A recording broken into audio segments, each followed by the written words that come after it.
In the late summer of 2015, I set out on a lonesome road trip to a remote forest, intent on reaching an abandoned fire lookout perched atop a quiet ridge. The law, I knew, frowned upon any venture into that dilapidated structure. It hadn't been maintained for years, and local rangers warned it might collapse at any moment. Yet the lure of exploration, of standing amid the unbroken canopy and beholding the world spread like an emerald sea beneath me, was too strong to resist. I found a narrow drainage ditch just off the rutted dirt track where I could squeeze my sedan out of sight. Cradling a backpack laden with 2 days' worth of gear, I switched on a handheld satellite GPS, calibrating my course through unmarked trails and thick underbrush. In truth, the device was little more than a beacon of false confidence. Most of the time, I hacked through dense thickets and sidestepped mossy logs, relying on instinct and a dancer's sure-footedness. 5 hours later, my boots sodden, my shirt plastered to my back with sweat, I glimpsed the lookout's skinny silhouette above the treetops. The ladder and support beams glimmered silver in the fading light. Up close, the building looked surprisingly solid. Rusted paint flaked from the corrugated steel frame, but the tower did not sag or tilt. Cautiously, I tested the metal rungs. They held my weight, though each step groaned beneath me, a low protest that set my nerves dancing. At the top, I emerged onto a narrow ledge and stared out at the rolling sea of conifers stretching into twilight. No roads, no power lines, only endless green inhaling the last light of day. Inside the tiny cabin, scarcely larger than a modest bedroom, the air smelled of decay and damp. A rotting mattress sagged in one corner. A splintered wooden desk leaned precariously in the other. Patches of lichen clung to the warped floorboards. I unfurled my sleeping pad, snapped on a portable stove, and stirred a freeze-dried meal. Beyond the crumbling window panes, the sky smoldered in bruised purples and charcoal grays. As darkness fell, I stepped back onto the ledge for the sunset, a riot of blood orange and indigo. Within minutes, night swallowed the view. Clouds rolled in, blotting out stars and moonlight. In the hush, the world seemed to vanish, and I savored the solitude. Then, as the wind rose and the temperature dipped, a flicker of light appeared far below, moving like a phantom's lantern through the trees. It burned with an unsteady, amber glow. No mechanical beam, but soft and wavering, as if carried by a torch. I watched its slow progress among the trunks, convinced for a moment that some fellow explorer had slipped into the woods. But after 30 minutes, the light vanished, leaving only my heart to pound in the darkness. I lingered on the ledge, tension thinning into uneasy calm, then retreated inside. Sleep came fitfully, broken by the groan of old beams swaying in the night wind. Hours later, I jolted awake at the unmistakable creak of metal on metal, the ladder outside. My pulse hammered as I zipped open my sleeping bag, rose, and crept to the window. The ladder hung empty, but the hinges above shuddered with fresh weight.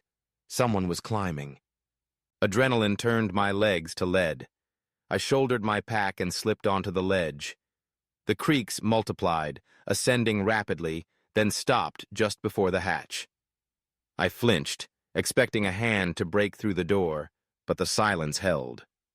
Summoning nerve, I edged around the corner, only to find the ladder deserted. The forest beneath was an impenetrable black, but no voice called to me, no figure loomed.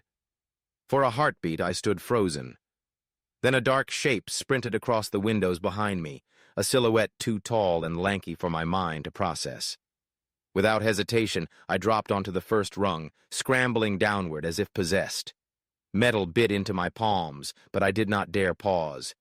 At the bottom, I plunged into the undergrowth, branches whipping my face until the silver gleam of my car's roof came into view. I tore away from that ridge, heart thrumming, and never returned. 2. The lake. At midnight.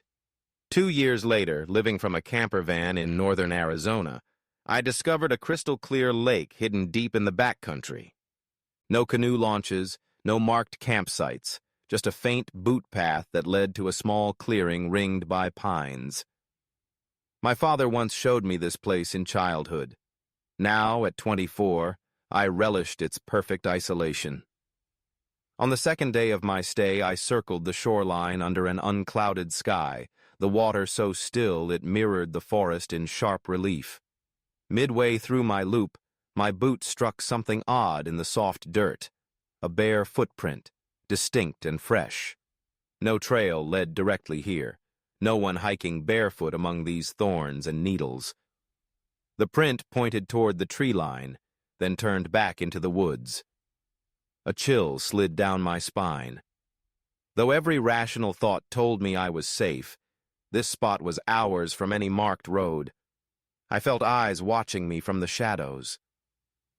That night, rain pelted the van's roof in erratic hammer strokes. Thunder rolled, punctuating the darkness.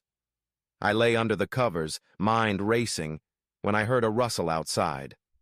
A footfall on wet earth, close enough that I could hear the snap of a twig. My heart seized. Through the window I saw only blackness. When I strained to listen, a hoarse whisper drifted in. Two voices, low and urgent, though no words reached me clearly. Moments later, a soft rap tapped the sliding door, knuckles against metal. Fear gripped me, hot and absolute. When a voice called in a strained whisper, "Sheriff's Department, open up!" I bristled. No uniform. No badge glinting in torchlight.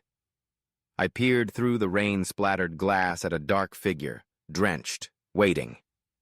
Each knock echoed like a death knell. I risked a glimpse outside. The figure was tall and lean, barefoot, mud everywhere, but no sign of law enforcement. Another rap. Another pleading call. "I'm an officer! Let me in!"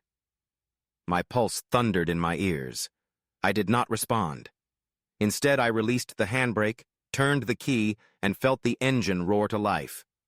Footsteps thundered alongside the van as I gunned the accelerator, tires churning mud. In the rearview mirror, a shape blurred behind me before vanishing, swallowed by the trees. 3. Whispers in the dark. Retreating down the logging track, I checked every mirror and scanned the thickets, but saw neither footprint nor silhouette. The forest receded, and radio static crackled to life, as though the apparatus itself sighed in relief. I drove until the lights of a small town appeared, its lone diner beckoning like a lighthouse. Over coffee and trembling hands, I filed a report with the county sheriff, who assured me no officers were out that night. I never learned who or what haunted those woods, but I know I will never again mistake the hush of remote places for solitude. In both tales, the deserted fire tower and the hidden lake, I ventured seeking quiet and wonder, only to find something darker lurking beneath the pines. No footprints on a trail, no torches flicker in midday, yet when night falls in the forest, between branches and shadows, the boundary between the living and something else grows thin. Be cautious where you tread, for these woods remember every trespass, and sometimes they remember you.